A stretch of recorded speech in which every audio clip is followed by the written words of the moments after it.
السلام علیکم ورحمۃ اللہ وبرکاتہ۔ الحمد للہ نحمده ونستعینه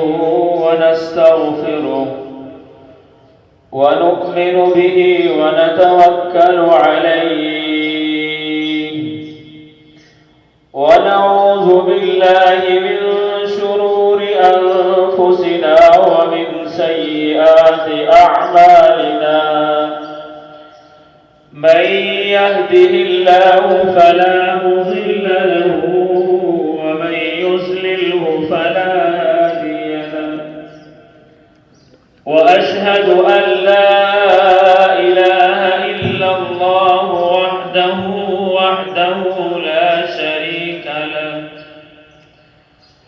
لا شريك له ولا نذير له ولا مثل له ولا مثال له، وأشهد أن سيدنا وسندنا ومولانا محمد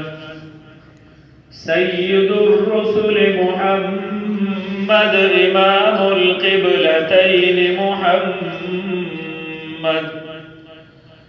جد الحسنين محمد أبو البطول محمد الذي أرسله إلى كافة الناس بشيرا ونذيرا وداعيا إلى الله بإذنه وسراجا منيرا، صلى الله تعالى على خير خلقه محمد وعلى آله وأصحابه وبارك وسلم تسليما كثيرا أما بعد، فأعوذ بالله من الشيطان الرجيم، بسم الله الرحمن الرحيم،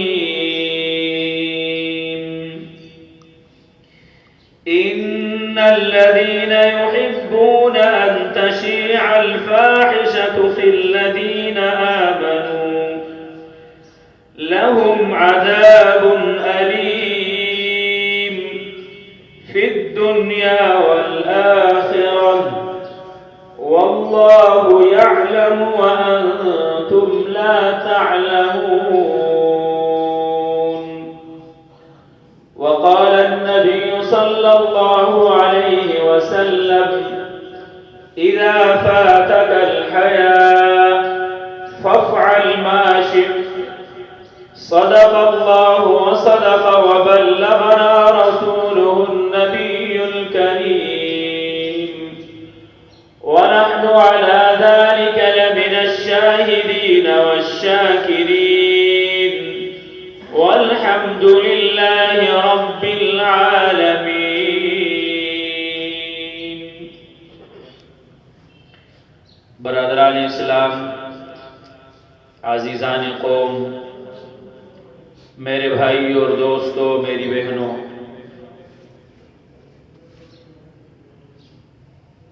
اسلام میں عورت کا مقام،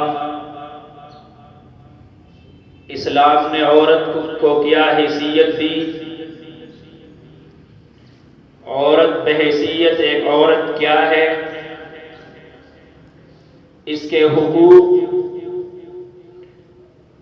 اور اس کے شرعی وہ مرتبہ اور مقام جو اسلام نے ہم کو عطا کیا ہے، اسی موضوع پر گزشتہ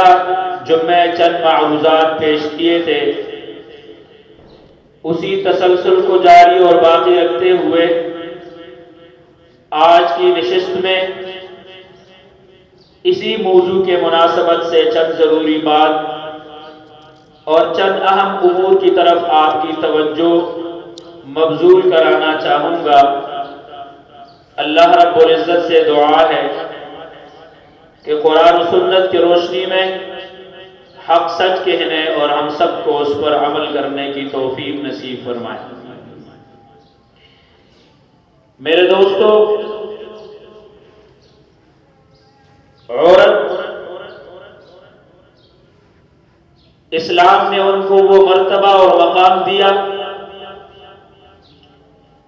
کہ اس عورت کو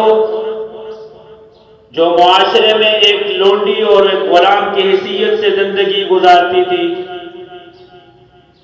اسلام نے اس عورت کو وہ مقام دیا کہ تحت سرا سے لے کر اوج ثریا تک اس کو پہنچایا، اس لیے کہ عورت ایک مقدس رشتہ ہے، عورت ایک محترم عنوان ہے، عورت ایک محترم مقام ہے۔ اللہ رب العزت نے اس کے مقام، اس عنوان کا خیال رکھتے ہوئے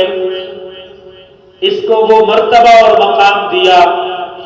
جو اسلام سے پہلے اس عورت کو وہ مقام اور وہ مرتبہ حاصل نہیں تھا۔ اب ظاہر ہے کہ کوئی بھی چیز جب اتنا محترم، اتنا معزز اور اتنی قیمتی کوئی بھی چیز ہو، دنیا کا رول ہے کہ اس مقدس، محترم، معزز چیز کو حفاظت کے ساتھ رکھا جاتا ہے۔ دنیا کے اندر دو ایسی چیزیں ہیں جس کو محترم، جس کو محفوظ رکھا جاتا ہے۔ ایک جو معزز اور محترم ہو اس کو محفوظ رکھا جاتا ہے تاکہ اس تک کوئی ایسا بندہ جو اس کو نقصان پہنچا سکے اس تک نہ پہنچ سکے۔ دوسرا، جس سے لوگ خوفزدہ ہو اس کو بھی ایسی جگہ رکھ لیتے ہیں کہ اس کے نقصان سے لوگ متاثر نہ ہو۔ دنیا کے اندر مال و دولت اس کو محترم سمجھا جاتا ہے، اس کو بینک کے اندر محفوظ رکھا جاتا ہے تاکہ اس تک کوئی ڈاکو، کوئی چور پہنچ نہ سکے اور اس کو نقصان نہ پہنچا سکے۔ دوسری چیز کہ جو انسان کی جان کے لیے خطرہ ہو، بارود، بم، ایٹم بم، اس سے انسان کو دور رکھا جاتا ہے، اس کو محفوظ رکھا جاتا ہے تاکہ یہ انسان کی جان کو نقصان نہ پہنچا سکے۔ گویا کہ یہ دو چیزیں ایسی ہے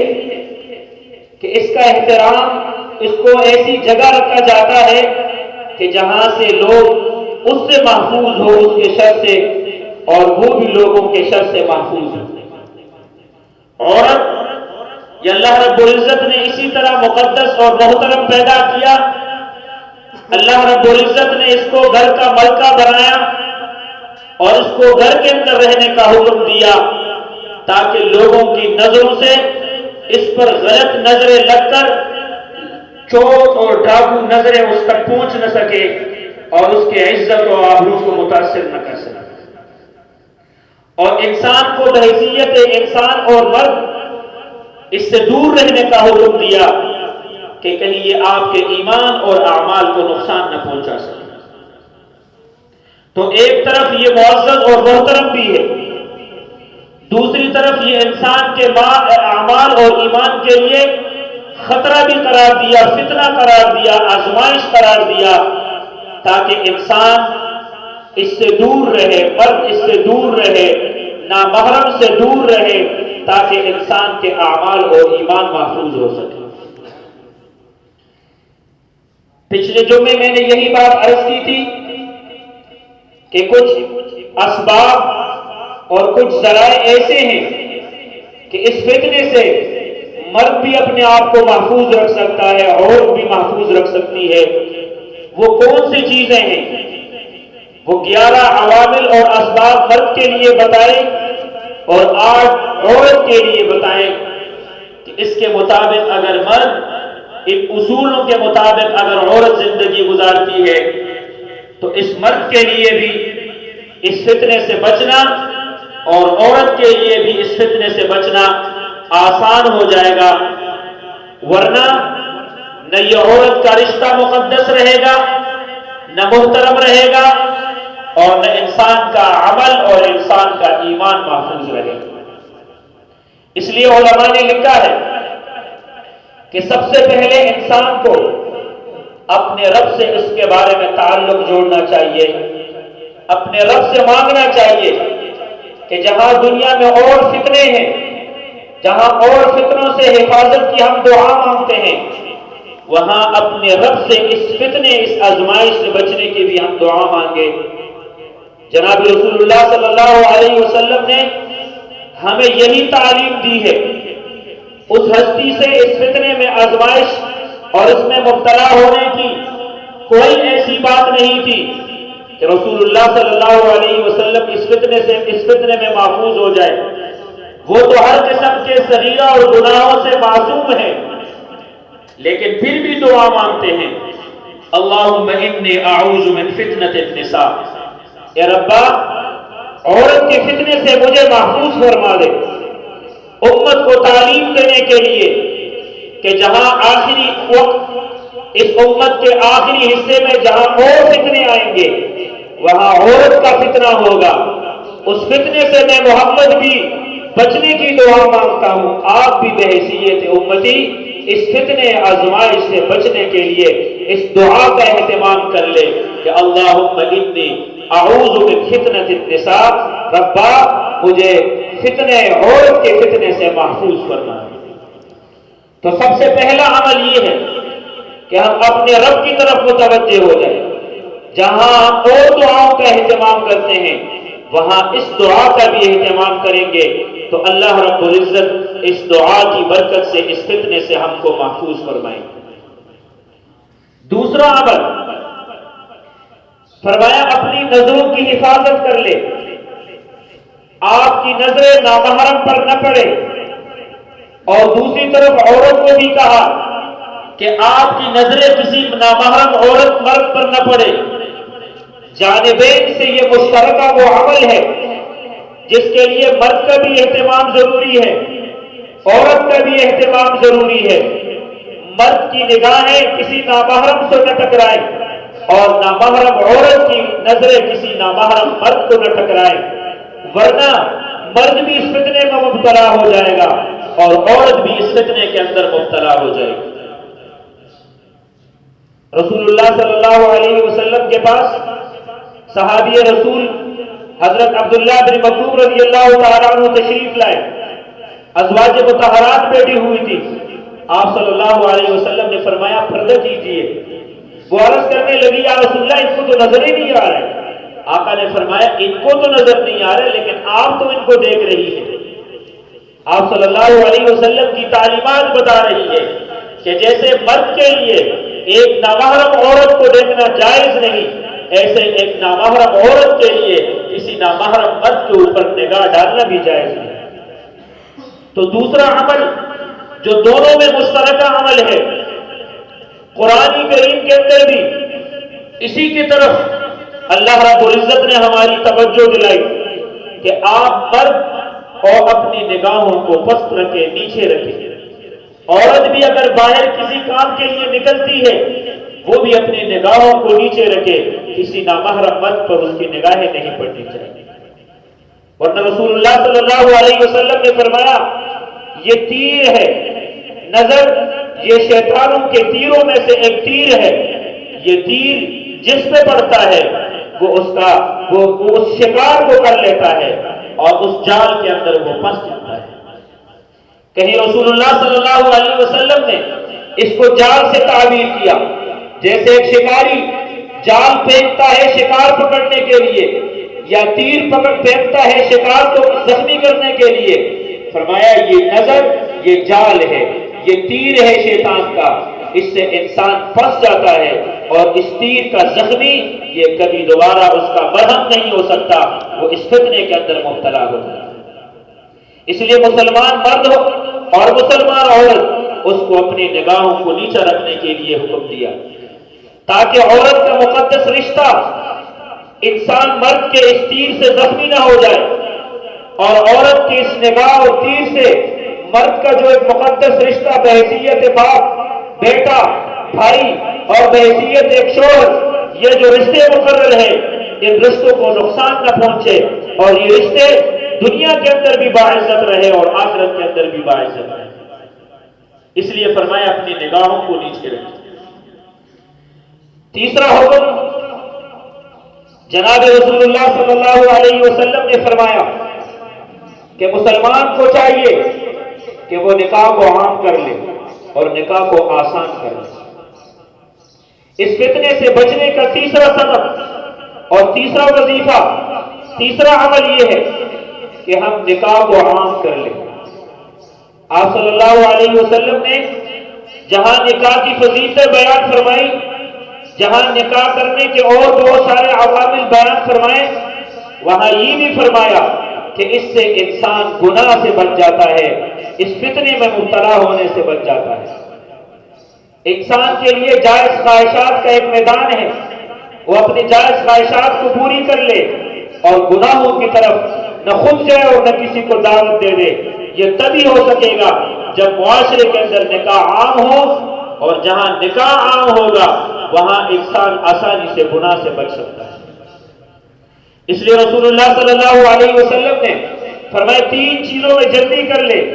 نمبر 1، جب لڑکا اور لڑکی بالغ ہو جائے اور ان کو ان کے برابر کا رشتہ اور جوڑا مل جائے، فرمایا ان کی رخصتی اور ان کے نکاح کا بندوبست کر لے تاکہ لڑکا اور لڑکی کہیں فتنے اور گناہ کے اندر مبتلا نہ ہو۔ اور جہاں نکاح عام ہوتا ہے وہاں انسان، ان کی جوانی بھی محفوظ ہوتی ہے، وہ مرد بھی محفوظ ہوتا ہے، وہ عورت بھی محفوظ ہوتی ہے۔ یہ قبائلی علاقوں میں آپ جائیں اور یہ سرحد کے علاقوں میں، ہزارہ کے علاقوں میں اور دیگر دیہاتوں کے علاقوں میں آپ جائیں، وہاں بالغ ہوتے ہی لڑکا اور لڑکی کی شادی کرائی جاتی ہے، اس لیے کہ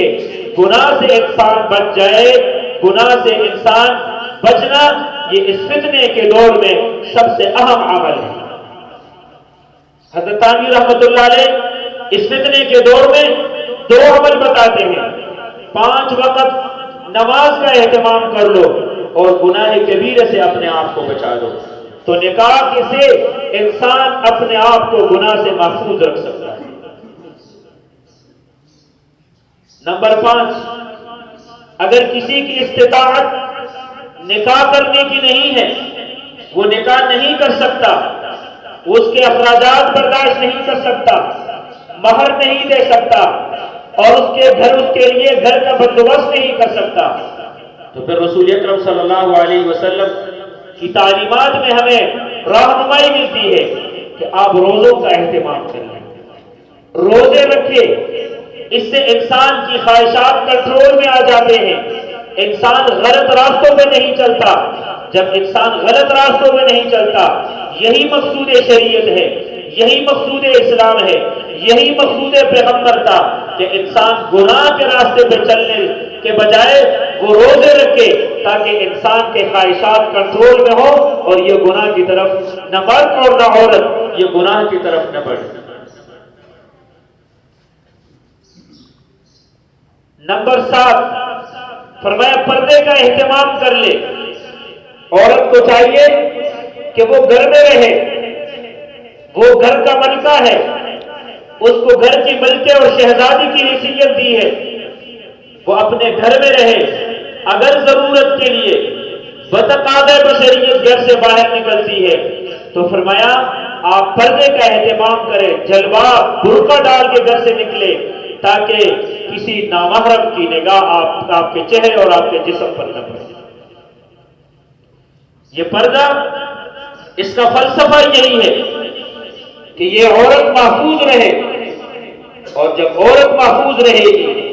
دوسرے مرد کا ایمان بھی محفوظ رہے گا، اس کے اعمال بھی محفوظ رہے گا۔ جناب رسول اللہ صلی اللہ علیہ وسلم کی تعلیمات کے اندر دنیا کی بھی کامیابی اور آخرت کی بھی کامیابی، دنیا میں ہر مرد چاہتا ہے، بحیثیت مرد، مردانیت کا تقاضا یہ ہے کہ اس کی کسی محرم رشتہ دار پر کسی اور نامحرم کی نگاہ نہ پڑے۔ اگر کسی مرد کی مردانیت میں یہ جذبہ نہیں ہے اور وہ اپنے محرم کو نامحرم کے سامنے یوں کھلے عام لے کے جاتا ہے، یہ اس کی مردانیت کے خلاف ہے۔ یہ جذبہ وہ جذبہ ہونا چاہیے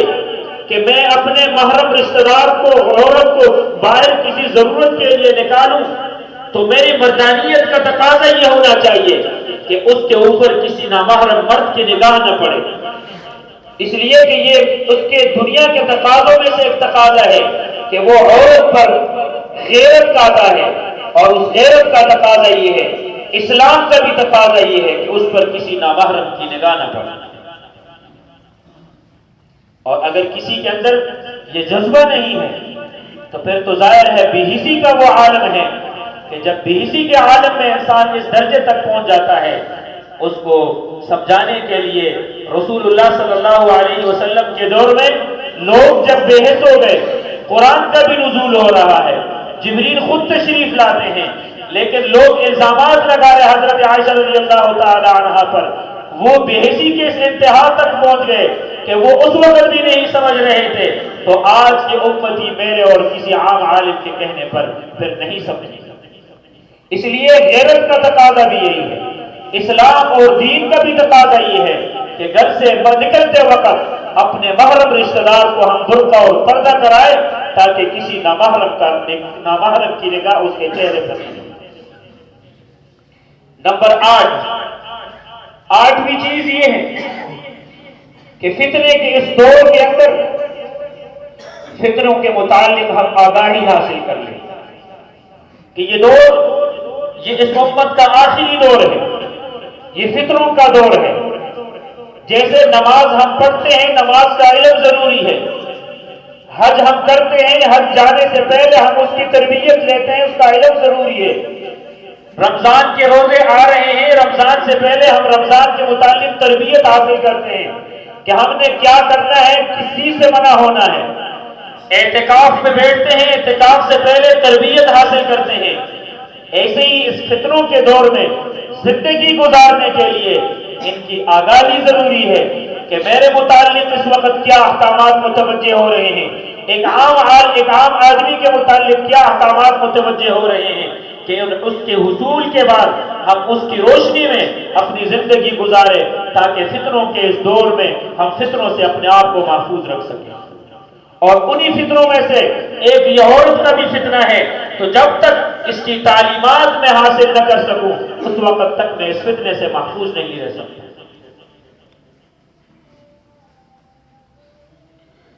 نمبر 9، رسول اللہ صلی اللہ علیہ وسلم نے ابتدا دور سے لے کر آخر تک انسانیت کو ایک سبق اور درس دیا کہ اگر عورت کے فتنے سے محفوظ ہونا ہے تو عورت کے ساتھ، کسی نامحرم عورت کے ساتھ آپ نے اختلاط نہیں کرنا، اس کے ساتھ تنہائی میں نہیں بیٹھنا، یا وہ اختلاط جو عمومی طور پر ہو، جہاں پر نظر کی حفاظت نہ ہو سکے، جہاں اعمال اور ایمان کی حفاظت نہ ہو سکے، ایسا اختلاط مرد کے لیے عورت کے ساتھ ناجائز اور حرام ہے۔ ظاہر ہے اختلاط ہوگا، شیطان ہمارے رگوں میں ہے، وہ ہمارے جسم کے جس رگوں میں ایسے ہی دوڑتا ہے جیسے خون دوڑتا ہے، وہ ہمیں پھر گناہ کی دعوت دیتا ہے۔ جب وہ گناہ کی دعوت دے گا، نہ میرا ایمان محفوظ ہوگا نہ میرے اعمال محفوظ ہوگا، اور اس کا لازمی نتیجہ یہ ہے کہ انسان گناہ کے اندر مبتلا ہو جاتا ہے۔ بہت سارے مسائل ہمارے دارالفتہ میں اسی نوعیت کے آتے ہیں کہ اسکول میں آپس میں بیٹھے ہوئے ہیں، کلاس روم میں، کالج میں بیٹھے ہوئے ہیں، یا کسی اور جگہ ہماری اختلاط ہوتی ہے، دفتر میں ہمارا آمنا سامنا ہوا، ایک دوسرے کو ہم نے دیکھا اور ہم نے ایک دوسرے کو پسند کر دیا، اور چلتے چلتے نوبت نکاح سے پہلے ایسے مواقع ان کو پیش آتے ہیں کہ جو اس ممبر پر میں آپ کے سامنے بیان نہیں کر سکتا۔ آخر اس تک پہنچنے کی کون سی بات تھی جو وہ اس بات تک پہنچ گئے؟ اس لیے کہ دونوں کی اختلاط اس نتیجے پر ان کو پہنچا سکی کہ وہ گناہ کبیرہ کے مرتکب ہو کر زندگی گزارتے۔ اس لیے مرد اور عورت کو آپس میں اختلاط سے منع کیا کہ آپ آپس میں اختلاط نہ کر لے۔ اس لیے آقا نے فرمایا اگر مرد اور عورت دو اختلاط کرتے ہیں تو تیسرا ان کے ساتھ شیطان ہوتا ہے جو دونوں کو اس بات پہ آمادہ کرتے ہیں کہ دونوں کو گناہ کی طرف لے جائیں، اور نوبت یہاں تک پہنچ جاتی ہے، تجربے سے ثابت ہے کہ دونوں نہ چاہتے ہوئے بھی گناہ کے اندر مبتلا ہو جاتے ہیں۔ اس لیے فرمایا کہ آپ اپنے آپ کو اختلاط سے بچائیں۔ اور 10ویں چیز، ان اسباب کو ختم کیے جائیں جن اسباب کی وجہ سے انسان اس نوبت تک پہنچتا ہے۔ ان میں سے آج کے دور میں آپ کا انٹرنیٹ ہے، آپ کی ٹی وی ہے، آپ کا یہ موبائل ہے، جو آج انسان مرد ہو یا عورت، چھوٹا ہو یا بڑا، نیک ہو یا عالم ہو یا غیر عالم، تبلیغی ہو یا غیر تبلیغی، کسی پر تنقید کیے بغیر ہم سب اس فتنے کے اندر مبتلا ہے، اور یہ فتنہ ہمیں یہ ان اسباب میں سے ہے جو اسباب ہمیں ہلاکت اور گناہ کی طرف لے کے جا رہا ہے۔ ایک وقت تھا کہ لوگ ٹی وی دیکھنے کے لیے دور دور جاتے تھے، گھروں میں جاتے تھے، لوگ میچ دیکھنے کے لیے بہت دور جاتے تھے۔ آج آپ کے جیب میں، میرے بھی جیب میں اور آپ کے جیب میں موبائل پڑے ہوئے ہیں، صرف اس کے نکالنے اور آن کرنے کی دیر ہے۔ وہ کچھ جو ہم اپنے ذہنوں میں سوچ نہیں سکتے تھے وہ سارا کچھ اس میں موجود ہے۔ جوان مرد ہو یا عورت، بڑا ہو یا چھوٹا، سارے کے سارے اس فتنے کے اندر مبتلا ہے یا نہیں؟ اگر یہ فتنے کے دور میں ہم اس چیز پر کنٹرول نہیں کر سکے تو پھر نہ چاہتے ہوئے ہم گناہ کے اندر مبتلا ہو جائیں۔ اس لیے ہمیں چاہیے کہ ہم ان اسباب پر غور کر لیں اور اپنے آپ کو گناہوں سے بچا لیں۔ اور آخری سبب تو اس گناہ سے ہم بچتے ہیں، فرمایا وہ قرآن کریم کی تلاوت ہے، اس کا مفہوم ہے، سمجھے۔ خصوصاً مرد حضرات سورہ مائدہ اور خواتین سورہ نور کی تلاوت کرے، اس کے احکامات کو سمجھے، اس کے مطابق زندگی گزارنے کی کوشش کر لے۔ یہ وہ اسباب ہے جن کی وجہ سے ہم ان گناہوں سے بچ سکتے ہیں، ورنہ اس فتنے سے ہم نہ میں بچ سکتا ہوں، نہ آپ بچ سکیں گے، نہ آنے والی نسل کو ہم بچا سکتے ہیں۔ آج ایک اسباب کا ہم خیال نہیں رکھتے، جو نوبت یہاں تک پہنچ جائیے کہ ہر سال 8 مارچ کو مارچ کیا جاتا ہے کہ میرا جسم میری مرضی۔ یہ کیوں؟ یہ آج اس عورت کے ذریعے میں اور آپ فتنے کے اندر مبتلا ہے۔ وہ بازار حسن بن چکا ہے، وہ باہر آ کر کل عام میرے آپ کے ایمان اور اعمال کو چیلنج دیتی ہے کہ آؤ، نہ آپ کا عمل محفوظ ہے، نہ آپ کا ایمان محفوظ رکھ سکتا ہے۔ وہ آج بازار حسن بن کر، وہ آج فتنہ بن کر بازار میں آ چکی ہے، بحث مارچ کر کے آپ کے سڑکوں پر ننگی مارچ کر کے آتی ہے اور بزبان حال اور بزبان قال کہتی ہے میرا جسم میری مرضی۔ آپ لاکھ عوام کو سمجھائیں، آپ لاکھ مسائل سمجھائیں، لیکن میں آپ کے اس مسائل سمجھانے اور اس بات کو قرآن و حدیث کے ان اصولوں کو نہ سمجھتے ہوئے بھی باہر جاتی ہوں اور آپ کو چیلنج کرتی ہوں، آؤ اپنے ایمان بچاؤ اور آپ اپنے اعمال بچاؤ۔ آج عورت کہتی ہے یا نہیں کہتی؟ میں اور آپ قانون جتنا بھی اس کو روکے وہ نہیں روکتی ہے، اور اس 8 مارچ کو بھی آپ کے اسلام آباد پریس کلب کے سامنے آ رہی ہے اور مجھے اور آپ کو چیلنج دے رہی ہے کہ میں فتنہ ہوں، آؤ مجھے روک لو۔ آج میں اور آپ پھر اس فتنے کے اندر مبتلا ہو رہے ہیں۔ اگر ان اصولوں کی پاسداری کرتے ہوئے میں، آپ، میری بہن، میری ماں، میری بیٹی، میری بیوی پابندی کرے گی تو اس فتنے سے بچے گی، ورنہ ہم سب اس فتنے کے اندر مبتلا ہوں گے، اور جب مبتلا ہوں گے تو نہ ایمان محفوظ ہوگا نہ اعمال محفوظ ہوں گے۔ اللہ رب العزت سے دعا ہے کہ اللہ رب العزت مجھے اور ہم سب کو اس فتنے سے محفوظ فرمائے، ہماری ماں اور بہنوں اور ہماری نئی نسل کو بھی اس سے محفوظ فرمائے۔ وآخر دعوانا